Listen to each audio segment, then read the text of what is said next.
பகவத்கீதையில் 3வது சாப்டரில் 30வது ஸ்லோகம்.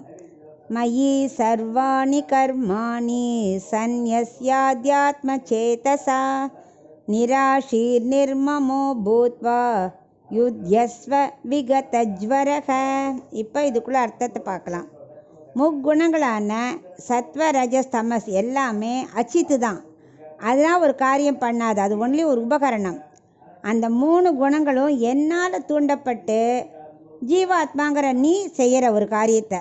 ஸோ ஆத்மா பற்றிய உண்மையான அறிவை பெற்ற நான் என்னிடத்தில் முக்குணங்களால் தூண்டப்பட்டதை என்னிடத்துலே விட்டுடு. நீயா எதுவுமே பண்ணலை, என்னால் தூண்டப்படுறது அப்படிங்கிற அறிவை நீ நன்னா வளர்த்துக்கணும்.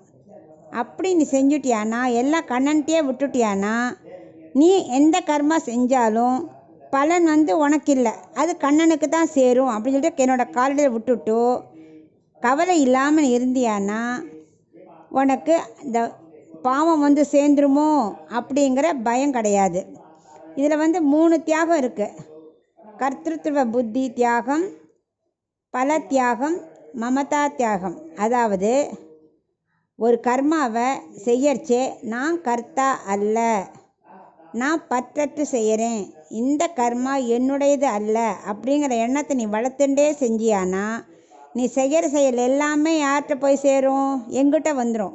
ஸோ அப்போ உனக்கு பாவம் வந்துடுமோங்கிற ஜுரம் பற்றி கவலையே பட வேண்டாம், உனக்கு அந்த ஜுரமே வராது. அதனால் நீ தைரியமாக யுத்தம் செய் அப்படின்னு கண்ணன் அர்ஜுனனுக்கு போதிக்கிறார்.